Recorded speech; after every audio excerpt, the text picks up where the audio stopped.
जय श्री कृष्ण। आज हम वैशाख मास मातम 14वां अध्याय सुनेंगे। कल हमने 13वें अध्याय में सुना कि वैशाख के महीने में भगवान कृष्ण के नाम से जो जल और दही सामर्थ्य अनुसार जो भी दान करते हैं, तो उनसे पहले यमराज के नाम से हमें पानी का मटका, दही, छतरी, चंपल जो भी हो दान अवश्य करने चाहिए। सूर्यदेव जी कहने लगे कि मेष की संक्रांति में वैशाख मास में प्रातः का स्नान कर मधुसूदन भगवान का पूजन करके जो इस मनोहर कथा को सुनते हैं वे सीधे विष्णु लोक को जाते हैं। जो दुर्बुद्धि होती हुई छोड़कर अन्य काम करने में लग जाते हैं वे रौरव नरक में जाकर पिशाच योनि पाते हैं। यहाँ पर हम एक प्राचीन इतिहास कहते हैं जो पाप दूर कर पवित्र करने वाला है। प्राचीन काल में गोदावरी के किनारे ब्रह्मेश्वर क्षेत्र में ब्रह्मनिष्ठ बड़े परमहंस दुर्वासा ऋषि के 2 शिष्य रहते थे। वे सदा उपनिषद शास्त्रों में निष्ठावान थे। उन्हें किसी से कुछ उपेक्षा नहीं थी। भीख मांगकर जो कुछ मिलता उसी को खाकर पर्वत की गुफा में रहते थे। ये तीनों लोकों में सत्यनिष्ठ तपोनिष्ठ नाम से विख्यात हुए।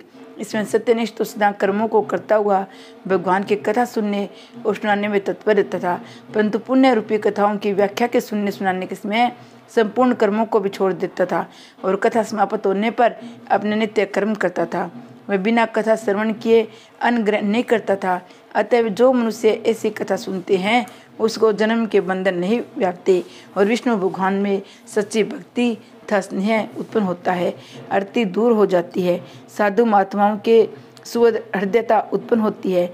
सत्व बुद्धि से वेद में मति उत्पन्न होती है। निरंजन निर्गुण ब्रह्मा उनके हृदय में आकर विराजते हैं।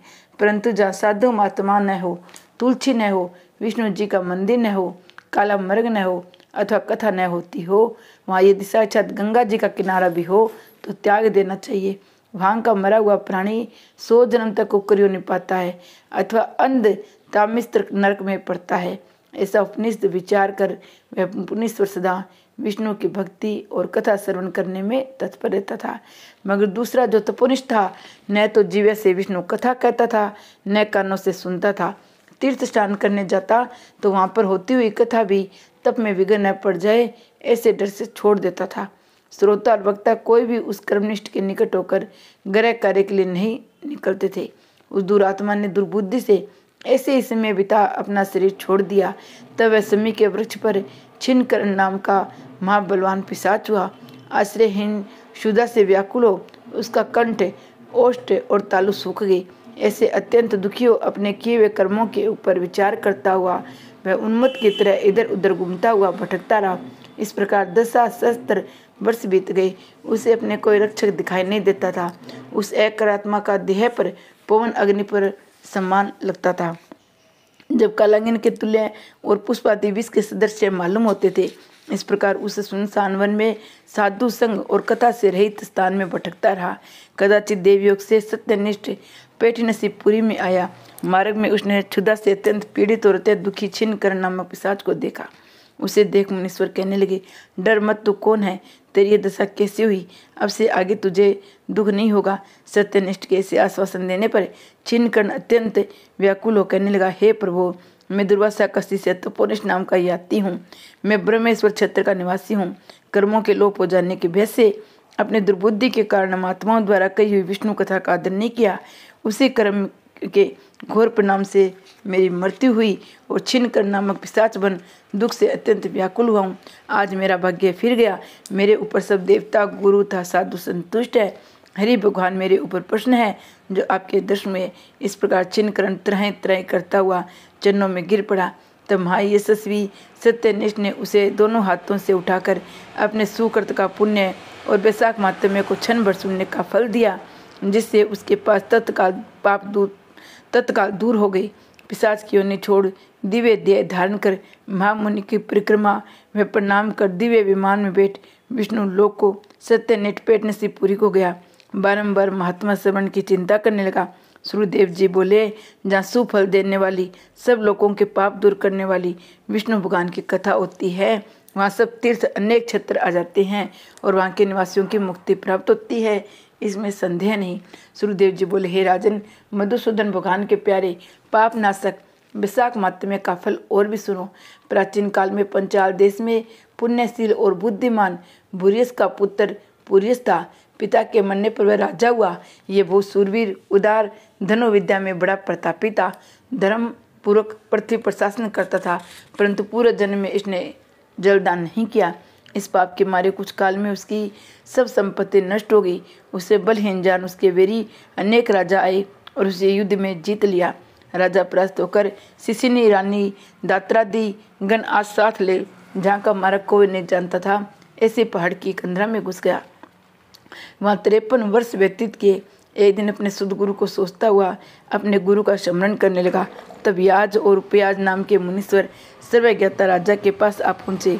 राजा उन्हें देख सहसा उठ खड़ा हुआ, भक्तिपूर्वक सिर झुका, उनके चरणों में गिर पड़ा। दोनों मुनियों ने राजा को उठाया और आंसू पूछे। तब वन के पुष्पादि से राजा ने मुनियों से प्रश्न किया, हे मुनीश्वरों, मेरे दुख का कारण विस्तार पूर्वक मुझसे कहिए। मेरे सद्कर्म करते हुए भी मेरी सारी संपत्ति नष्ट हो गई, मुझे महान कष्ट क्यों भोगना पड़ रहा है। राजा के अत्यंत दुख भरे वचन सुन थोड़ी देर ध्यान करके वे दोनों मुनि याज और उपयाज बोले, हे राजन सुन, तू पहले 10 जन्मों से अत्यंत घोर पापी व्याध रहा है। संपूर्ण जीव मात्र की हिंसा में तत्पर रहा था। तूने कभी भी विष्णु भगवान का नाम न लिया, न ध्यान किया, न उसको नमस्कार किया। हे राजन, ऐसा करते करते 9 जन्म बीत गए। फिर 10वें जन्म में तू सहस्त्रादि पर व्याध का जन्म धारण कर मारे के पथिकों को कष्ट देकर गौड़ देश की प्रजा का मांस भक्षण करके समय बिताता करता था। मर्ग और पक्षियों के छोटे छोटे बच्चों को वध करने के कारण तेरे इस जन्म में संतान नहीं हुई। तूने विश्वासघात किए, इसी से तुझे सहोदर भाई नहीं मिले। मार्ग में यात्रियों को घोर कष्ट देने से तेरे मित्र नहीं है। साधुओं का तिरस्कार करने से तुझे शत्रुओं ने पराजित किया है। कभी दान नहीं किया, इस दोष से तेरे घर में दरिद्रता आई है। सदा उदय करने से तुझे देश निकाला हुआ है। सबका हित करने से तुझे अत्यंत दुख से दुख भोगने पड़े हैं। सदा क्रूर कर्म करने से भोजन भी नहीं मिलता। इन सभी कर्मों के द्वारा इस जन्म में तेरा राज्य छिन गया। अब हम तेरे सतकुल में जन्म लेने का कारण बताते हैं। जब 10वें जन्म में तू गौड़ देश में था, तब पथिकों को बड़ा कष्ट दिया करता था। एक दिन कंटकमय वन में 2 वेश्य और कृष्ण नामक मुनि वहाँ आए, जिसमें से एक वेश्य को तूने मार डाला, उसका सब धन छीन लिया। दूसरा अपने जान बचा, अपने धन को कहीं लता पतों से फेंक गया और कृष्ण मुनि को अपनी मृत्यु के डर से धूप में भागे तो तरसा और धूप में व्याकुल और मूर्छित गिर पड़े। तब तूने वेश्य धन कहाँ पटक गया है, ये जानने के लिए कृष्ण मुनि के कानों में फूंक मारी। कर्मी और कीचड़ मिले हुए गड्ढे के जल से उनके नेत्र धोए, पंखों से हवा करने लगा। तब मुनि ने स्वस्थ चित्त हो जाने पर तेरे पूछने पर वेश्य का धन पेड़ों में फेंक कर भाग कर जाने की बात कही। तब तो मुनि की सुखपूर्वक चले जाने को कहकर गहन वन में चला गया। यद्यपि तूने अपने कार्य सिद्धि के लिए मुनि की रक्षा की थी, तब भी उस पुण्य के प्रभाव से तेरा जन्म महापुण्यवान विशाल राजवंश में हुआ है। यदि तेरी इच्छा सुख, राज्य, सायुज्य, मुक्ति आदि प्राप्त करने की है तो इस माधव मास के विशाख मास में अक्षय तृतीया के दिन ब्याई गो ब्राह्मण को दान दे, समय छत्री प्रतिमा दान करे, प्याऊ लगवा, स्नान करे, माधव भगवान का पूजन करे। इन विशाखोत धर्मों के करने से तेरी विजय होकर साम्राज्य की प्राप्ति होगी, सब सुख भोगेगा, अपने समान पुत्र प्राप्त करेगा, सब लोग तेरे वश में हो जाएंगे, साथ ही विष्णु भगवान के साक्षात दर्शन होंगे।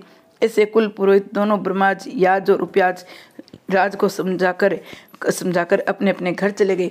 तब राजा ने अपने पुरोहितों को आज्ञा के अनुसार अपनी बची हुई सेना को संग ले अपने संपूर्ण कुटुंब सहित पांचाल नगरी में प्रवेश किया और विशाख के सब धर्मों को करने लगा। जब राजाओं ने फिर चढ़ाई कर दी तो घोर संग्राम कर उन सबको जीत उनके राज्य में 10 अरब घोड़े, 3 कोट हाथी, 1 अरब रथ, 10 शस्त्र ऊंट, 3 लाख गधे अपनी पुरी में लाया और सब राजा को कर देने लगे। मधुसूदन भगवान की कृपा से वह चक्रवर्ती राजा हुआ। उसके 5 पुत्र बड़े गुणवान, सूरवीर और उदार दुष्ट दुमन, विजय, चित्रकेतु, मयूरध्वज नाम के हुए। संपूर्ण प्रजा अनुराग और विश्वास करने लगी। फिर पांचाल देश का राजा निष्काम चित्त हो मधुसूदन भगवान की पूजा के लिए सभी धर्म करने लगे, जिसे प्रश्न मधुसूदन भगवान ने अक्षय तृतीया के दिन चारों भुजाओं में शंख, चक्र, पद्म लिए, पीताम्बर धारण किए, वनमाला पहने, लक्ष्मी और अनुचरों सहित गरुड़ पर चढ़ साक्षात दर्शन किए। उनके असहनीय तेज को देख राजा ने नेत्र बंद कर लिए। फिर उनके दर्शन करके हर्ष के मारे सब देह में रोमांच खड़ा हो गया, नेत्रों में आंसू गिरने लगे। अत्यंत भक्तिपूर्वक हाथ जोड़कर सिर झुका स्तुति करने लगे। जय विष्णु भगवान की जय हो।